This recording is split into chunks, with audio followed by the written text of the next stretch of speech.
নমস্কার বন্ধুরা, welcome to CS Xenix Bengal YouTube channel. আজকে যে বিষয়টা নিয়ে কথা বলবো সেটা হচ্ছে অল্টারনেটিভস টু জেকা।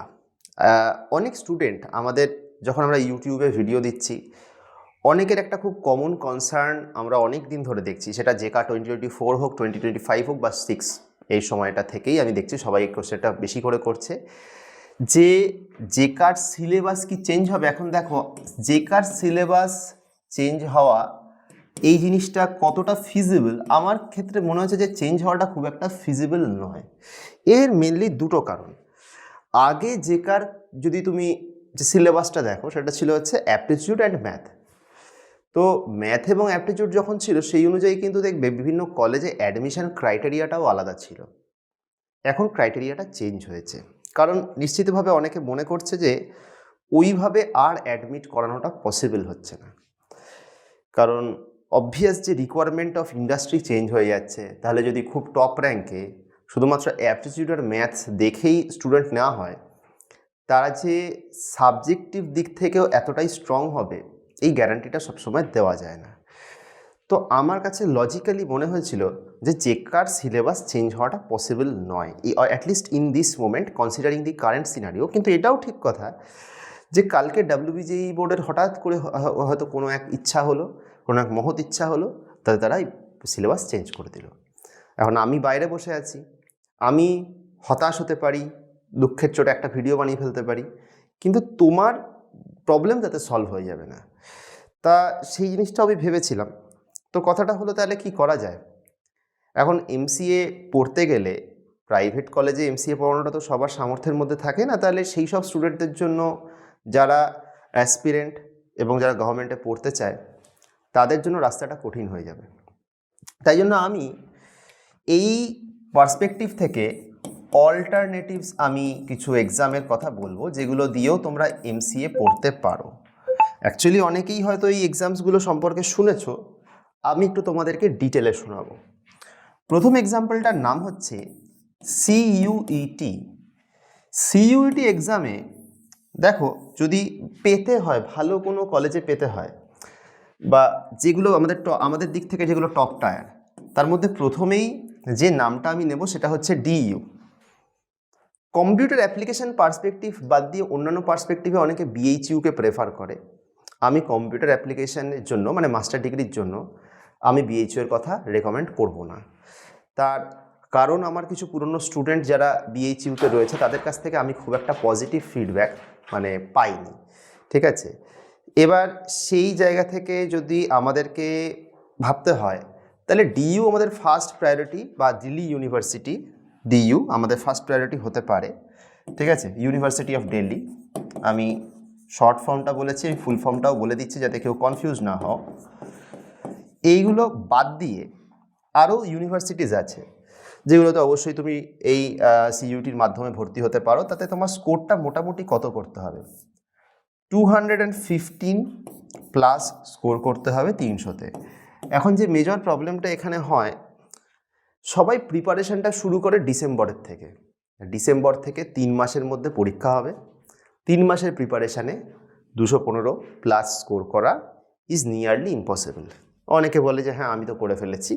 আমি তোমাকে একদম এক্সেপশনাল কেস বলবো না, যা কনভেনশন আমি তাতে বলছি যে তুমি যদি একজন অর্ডিনারি স্টুডেন্ট হও বা ভালো স্টুডেন্টও হও, অ্যাটলিস্ট এই স্কোরটা করার জন্য তোমাকে 6-7 মাস প্রিপারেশান নিতে হবে। এটা হলো ফার্স্ট কথা। সেকেন্ড, এটা গেল সরকারি কলেজ। বেসরকারি কলেজের মধ্যে আমরা বরাবরই বলে এসেছি যে টপ মোস্ট কলেজ এই যে VIT, এবং স্পেসিফিক্যালি আমি এর ভেলোর ক্যাম্পাসটাকে আমি রেকমেন্ড করব। এরকম নয় যে 3টে ক্যাম্পাস আছে, দেখো ভেলোর আছে, চেন্নাই আছে, ভোপাল আছে। আমি যদি রেকমেন্ড করি, আমি ভেলোরটাকেই রেকমেন্ড করব। VITর পুরো নামটা আমি লিখে দিচ্ছি তলায়, যাতে সার্চ করার ক্ষেত্রে কারোর কোনো অ্যাম্বিগুইটি না হয়। সেটা হচ্ছে ভেলোর ইনস্টিটিউট অফ টেকনোলজি।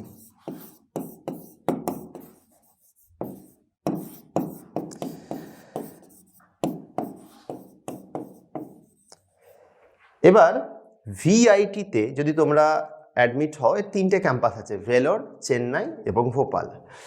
তো VITর ভেলোর ক্যাম্পাসে পেতে গেলে তোমাকে উইদিন 1 120 তোমাকে র্যাঙ্ক করতে হবে, তারপরেও যে র্যাঙ্ক করলে হবে না আমি বলছি না, উইদিন 120 র্যাঙ্ক করলে বলতে পারো যে কনফার্ম ভিআইটির ভেলোর ক্যাম্পাস হয়ে যাবে। ভোপাল আর চেন্নাই ক্যাম্পাস মেবি ভেলোর ক্যাম্পাসের মতন এতটা মানে পপুলার নয়, এবং ভেলোরের ক্যাম্পাস প্লেসমেন্টই আলাদা। আমি নিজে ভিআইটিতে গেছি এবং সেখানে মানে যারা কাজ করেন, এমনকি কিছু ক্ষেত্রে তাদের খুব সিনিয়র অফিসিয়ালদের সাথেও আমার একবার ইন্টারাক্ট করার সুযোগ হয়েছিল। আমি একটা কনফারেন্সেই গেছিলাম, সেখানে আমি ভিআইটির যাদের মানে যাদের সাথে কথা বলেছি, তারা এই কথাটা আমি তাদের মুখে বারবার বলতে শুনেছি যে আমাদের কম্পিটিশান এনআইটি নয়, আমরা সবসময় আইআইটির সাথে কম্পিট করার চেষ্টা করি। মানে এটা হয়তো শুনতে সবাই অনেকেরই হাসি লাগবে, কিন্তু কথাটা ঠিক যে ভিআইটির যে লেভেল অফ বলতে পারো কোয়ালিটি এডুকেশান, সেটা সত্যিই অনেককে ছাড়িয়ে যাবে, এবং হয়তো সেটা সত্যিই আইআইটির সাথেই একমাত্র তুলনীয়।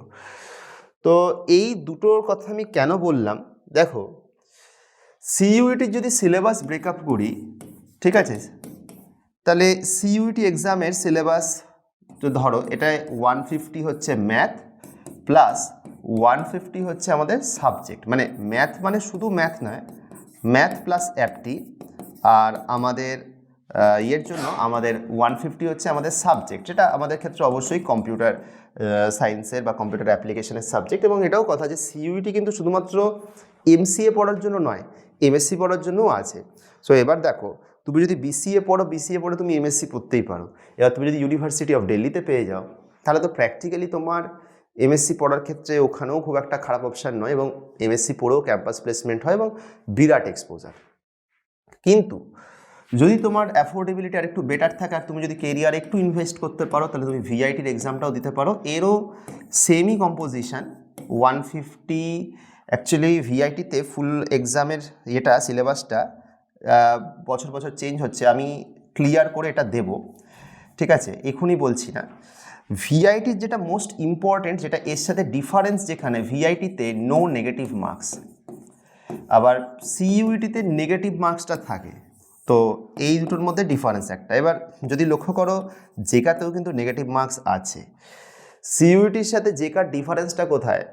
সিইউইটি একটা বিরাট বড় মাস স্কেলে হয়, ফলে তুমি এরকম বলতে পারবে না যে হুটহাট করে সিলেবাসটা চেঞ্জ হবে। সিলেবাস কি চেঞ্জ হয় না? হয়, খুব নমিনাল হয়তো চেঞ্জ হতে পারে, কিন্তু কম্পেয়ার টু জেকাটা যেহেতু WBJEE বোর্ডের হাতে থাকে, ফলে কোনো খামখেয়ালি করে ফেলাটা অস্বাভাবিক নয়। মানে যদিও অস্বাভাবিকই বলবো, কিন্তু মানে আমি বলছি যে খামখেয়ালি করার চান্সেস থাকে, সেটা সিইউইটি বা এই ধরনের এক্সামের জন্য হয় না। ভিআইটির যে এন্ট্রান্স এক্সামটা এমসিএ এর জন্য হবে, সেটা হচ্ছে ভিআইটি এমসিএ এন্ট্রান্স এক্সাম, তার জন্য মাস্টার্স এন্ট্রান্স এক্সামের জন্য। তো এই হচ্ছে আমাদের ফিচার্স, এই হচ্ছে আমাদের ঘটনা। এবার দেখো, যদি মনে করো যে জেকা তোমার কাছে আলটিমেট অপশান নয়, তুমি এই দুটোও এক্সপ্লোর করতে চাও, তাহলে এক্সপ্লোর করতে পারো।